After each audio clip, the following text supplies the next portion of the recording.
In August 1975, a section of concrete and earth 1,000 feet wide simply ceased to exist. 600 million tons of water began moving across Henan Province, China.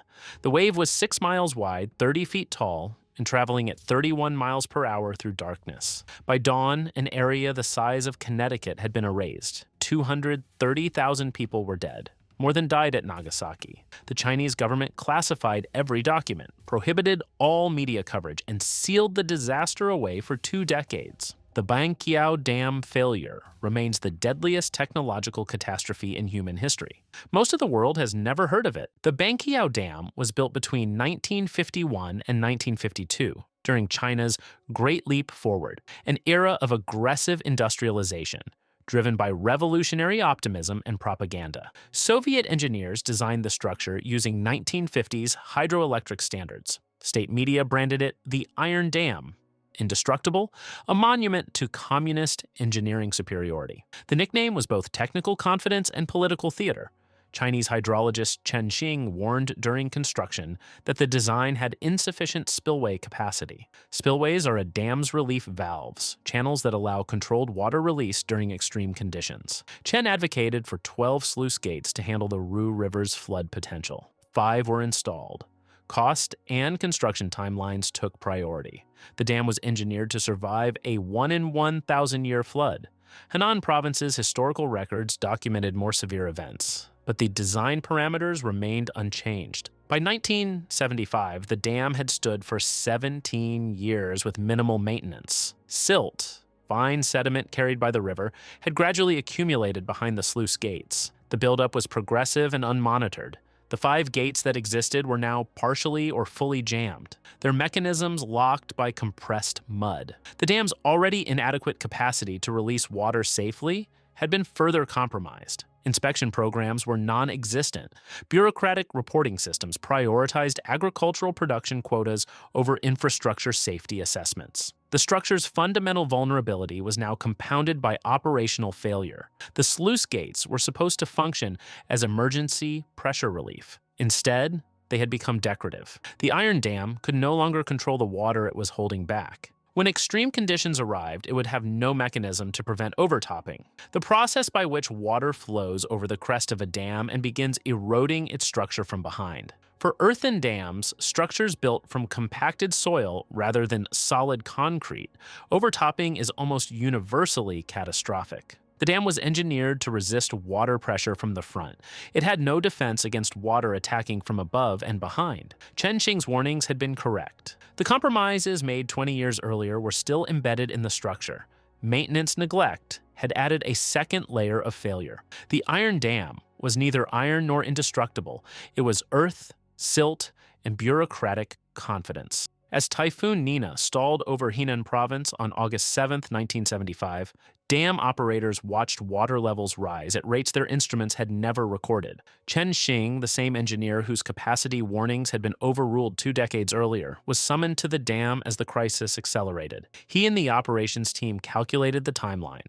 At current inflow rates, the reservoir would overtop within hours. The sluice gates were useless. Evacuation of downstream populations would take days they didn't have. They had one theoretical option left. At 10:10 p.m., dam officials sent a telegram to military command requesting an immediate airstrike on the dam structure itself. The proposal was desperate and precise. Use explosives to blast controlled breaches in the dam wall before the water level rose high enough to cause total structural failure. The logic was hydraulic mathematics. Controlled explosions could create openings to release water gradually over hours, producing a manageable downstream flood. Communities could climb to roofs and upper floors. The alternative, waiting for the dam to fail under maximum load, would release the entire reservoir volume in minutes as a single catastrophic wave. That scenario offered no survival possibility. The request entered the military authorization chain. Multiple command levels would need to approve deliberately damaging state infrastructure. Phone lines were failing throughout the region as the storm intensified. Telegraph systems were overwhelmed with traffic from multiple dam sites reporting critical conditions. The decision required top-level political clearance, permission to destroy a symbol of national achievement, to admit the Iron Dam could fail. Authorization never came. The reasons remain debated. Bureaucratic protocols designed for routine decisions were colliding with a crisis operating on hydrological timescales. By the time commanders received the request, evaluated it, and sought higher approval, the window for controlled intervention had already begun closing. Each passing hour raised the water level closer to the dam's crest. The airstrike proposal required acting while the structure still had integrity. Once water began overtopping, bombing would simply trigger immediate collapse rather than controlled release. The proposal died in transmission. Chenqing's second warning, delivered during the actual emergency, was ignored as thoroughly as his first had been 23 years earlier. Administrative systems moved at the speed of paperwork and authorization hierarchies. The water moved at the speed of gravity and atmospheric pressure. The disconnect was fatal. By midnight, the option had expired. The dam would fail on physics terms, not human ones. Typhoon Nina formed in the Pacific Ocean in late July 1975 and made landfall in mainland China on August 3rd. Typhoons typically weaken rapidly after landfall. They lose their ocean energy source and dissipate within days. Nina didn't follow that pattern. The storm system stalled over Henan Province, trapped by atmospheric conditions. High-pressure systems surrounding the region created a meteorological cage.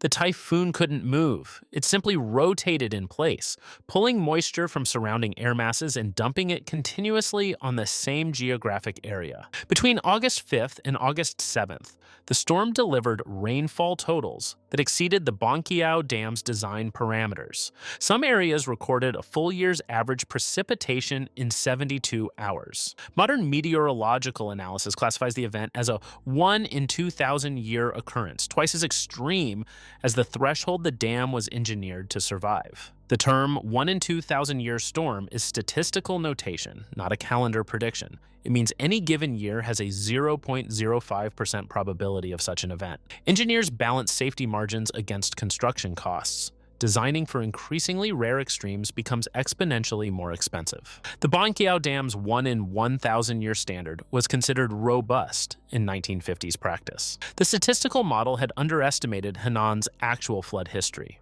The region's historical records contain documentation of comparable events, but those records hadn't been integrated into the dam's design calculations. The numbers assumed normal distribution of weather patterns. Typhoon Nina's stall represented a low probability atmospheric configuration that the models hadn't weighted adequately. The ground was already saturated before the typhoon reached peak intensity. Days of heavy preliminary rainfall had filled the soil to capacity. Saturated ground cannot absorb additional water. Every new raindrop becomes immediate runoff, flowing across the surface into streams, rivers, and reservoirs. The saturation effect transformed rainfall into reservoir inflow with almost no buffer. The Banqiao Reservoir's water level rose faster than any scenario the operators had trained for. Even if the sluice gates had been fully functional, the mathematics were impossible. Dam operators faced an equation with no solution. The structure was designed to hold a certain volume. That volume was being exceeded. The mechanism to prevent exceeding it was inadequate by design and non-functional due to neglect. Typhoon Nina had delivered the statistically improbable event that engineering margins are supposed to account for. The margins didn't exist. The 1 in 2,000 year storm was testing infrastructure built for 1 in 1,000 year conditions, maintained as though extreme events would never occur. The reservoir continued filling, the storm continued stalling, and upstream, another dam was already failing. The Henan Dam sat upstream of Banqiao on the Ru River system. Built during the same 1950s construction campaign, it shared Banqiao's design philosophy and maintenance neglect. Its position in the river network meant that any failure would send water directly downstream into Banqiao's reservoir. The geography functioned as a cascade system, a series of dams stepping down the river valley, each dependent on the structural integrity of those above it. Henan failed first. Late on August 7th, the dam was overtopped. Water flowed over the crest and began eroding the downstream face. Earthen dams are engineered to resist horizontal water pressure from the reservoir side. Their mass and internal structure push back against that force. Water flowing over the top attacks from behind, where the structure has no reinforcement. The erosion process is called scour, and it accelerates exponentially. More erosion permits more water flow. More flow causes faster erosion. Within minutes, channels cut into the dam deepen and widen. Within an hour, the structure's integrity collapses. Shimantan released 700 million cubic meters of water. The volume didn't disperse gradually across the landscape. It concentrated into a flood wave, a moving wall of water propagating downstream at velocity. The wave carried momentum, mass multiplied by speed. It wasn't simply water volume spreading outward. It was kinetic energy in motion, a liquid battering ram following the river valley's contours directly toward Banqiao. Banqiao's operators now face compounding forces. Typhoon Nina continued dumping water directly into their reservoir. The rainfall alone exceeded their spillway capacity. Then Shimantan's flood wave arrived, 700 million cubic meters added in a compressed time frame, not over days or weeks, but in hours. The hydraulic math had become impossible twice over. The first dam failure eliminated any remaining margin. Shimantan transformed Banqiao's situation from critical to terminal. The cascade had begun, not as a metaphor, but as a physical process of sequential structural failures, each propagating force to the next position in the system. At 1:12 a.m. on August 8, 1975, the Banqiao Dam was holding back 600 million cubic meters of water. The volume is difficult to conceptualize through numbers alone. Imagine a body of water nearly the size of a small sea, restrained by compacted earth and aging concrete. The water level had reached the dam's crest. Overtopping had begun. Water flowed over the top and attacked the downstream face. The erosion process moved quickly.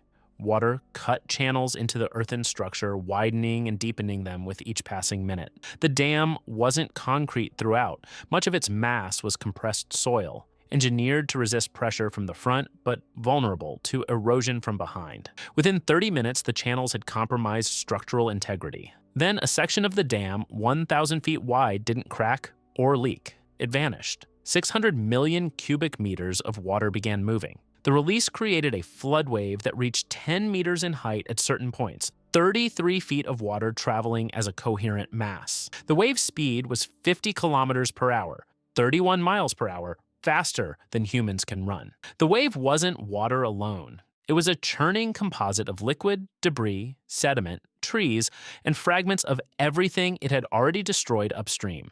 Water weighs 1 ton per cubic meter. The Banqiao release involved 600 million tons of mass suddenly set in motion. The destructive power came from kinetic energy, mass multiplied by velocity squared. A moving wall of water at this scale doesn't flow around obstacles. It demolishes them through impact force. Buildings didn't flood.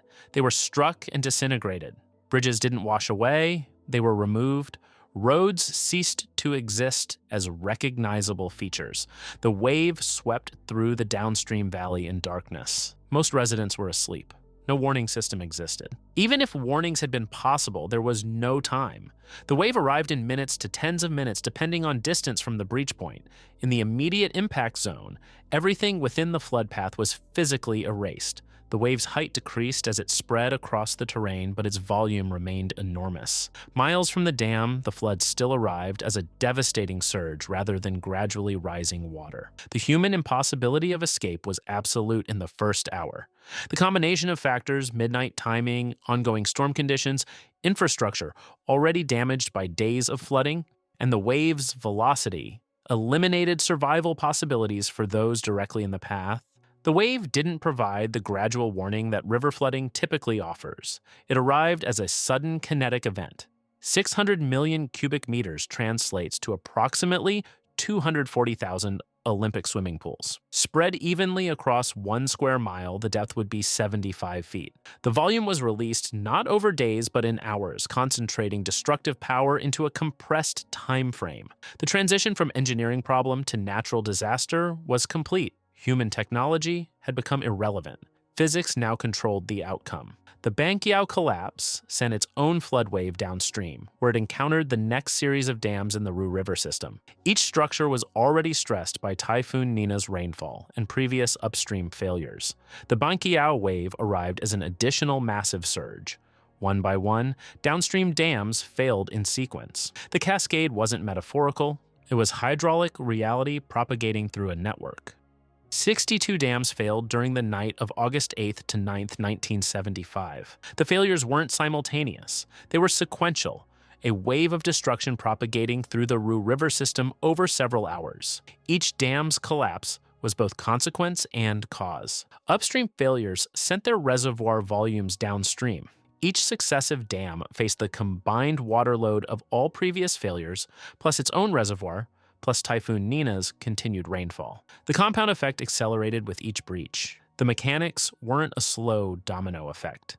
They were rapid detonations. When a dam failed, its entire stored volume released in minutes to hours, not days. By dawn, the flood had spread across 12,000 square kilometers, 4,600 square miles, an area exactly the size of Connecticut. Infrastructure in the flood path experienced near-total destruction. Roads, bridges, railways, power systems, and communication networks were physically removed. Agricultural land was stripped of topsoil and contaminated with debris. Entire communities didn't flood. They ceased to exist as recognizable locations. The water didn't behave as gradually rising floodwater. It moved as a kinetic weapon, carrying the accumulated force of 62 catastrophic failures. Approximately 26,000 people died directly from the flood waves during that night, drowning and impact trauma as the water hit.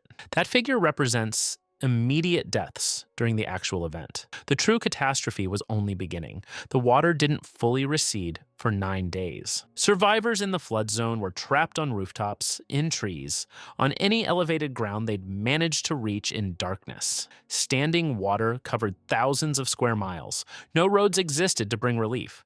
Communications infrastructure was destroyed. Outside authorities had no comprehensive picture of the disaster's scale for days. The August heat and stagnant floodwater created optimal conditions for waterborne disease. Cholera, typhoid, and dysentery spread through displaced populations. Medical facilities were destroyed or unreachable. Food supplies were contaminated or inaccessible. The post-flood period killed 4,000 more people. Starvation, disease, and lack of medical care in the weeks following the collapse produced a death toll that dwarfed the immediate drowning casualties. The Chinese government's response was slow. The country was in the final years of the Cultural Revolution, a period of ongoing political turmoil that disrupted normal administrative functions. Communication about the disaster's true scope took days to reach central authorities. Even after recognition, reluctance to acknowledge the catastrophe's magnitude delayed mobilization. The military eventually deployed for relief operations, but critical days had been lost.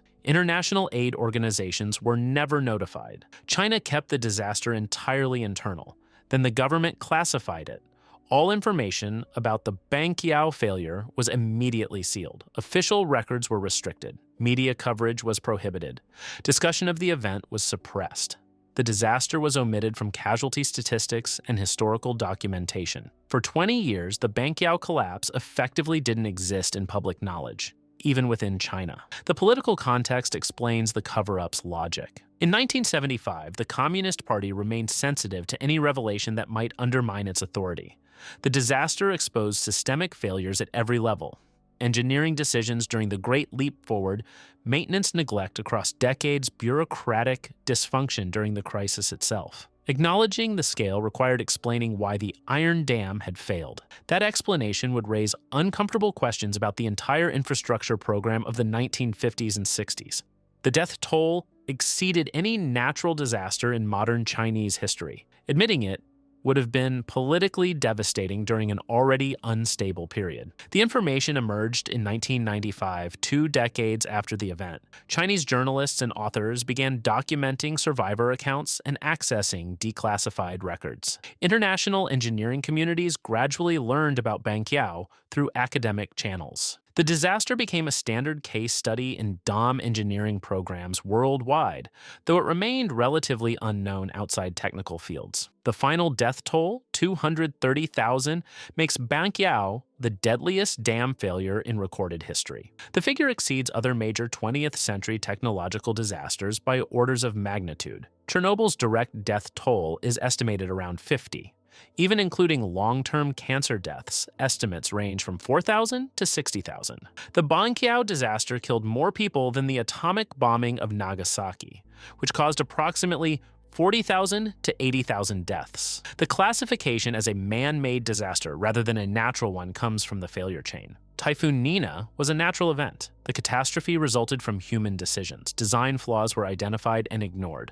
Maintenance was systematically neglected. Emergency response mechanisms failed. The cascade effect resulted from infrastructure placement and engineering choices made decades earlier. The disaster reveals what happens when political systems prioritize propaganda over technical expertise, when maintenance becomes optional, when warnings from engineers are treated as bureaucratic obstacles rather than survival information. China quietly reformed dam safety standards after 1975.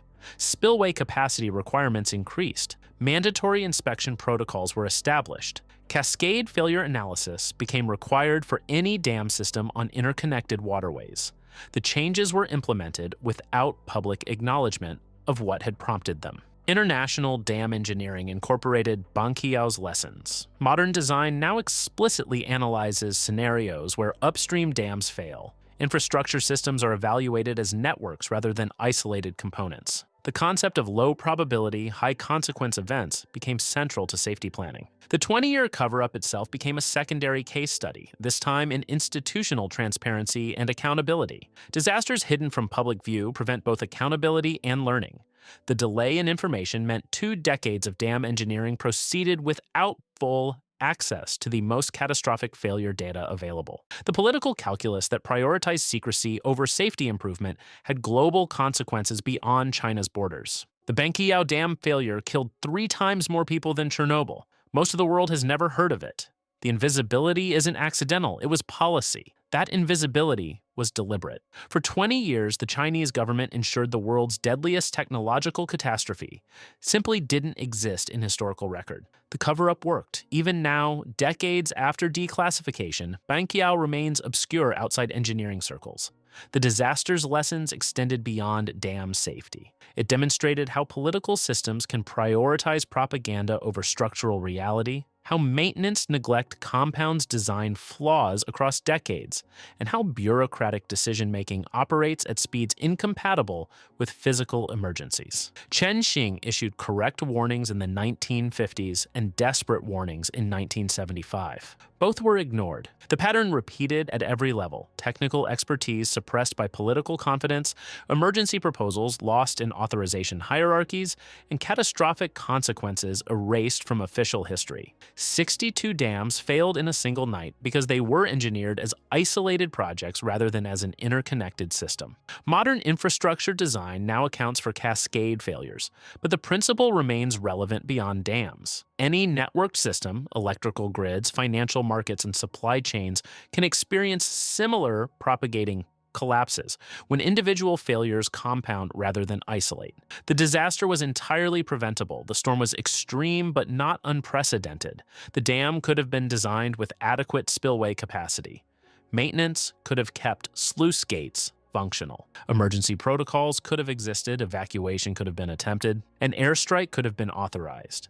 At every decision point, the choice that would have reduced casualties was available. Every time, institutional inertia, political calculation, or bureaucratic procedure prevailed instead. The Banqiao disaster remains the clearest modern example of what happens when engineering warnings are treated as inconvenient rather than critical, when infrastructure becomes a symbol rather than a functional system, and when governments decide some catastrophes are too damaging to acknowledge. 600 million tons of water erased an area the size of Connecticut because a dam nicknamed Iron was actually earth, silt, and revolutionary optimism. The flood killed more people than the atomic bomb. The silence killed the truth for 20 years.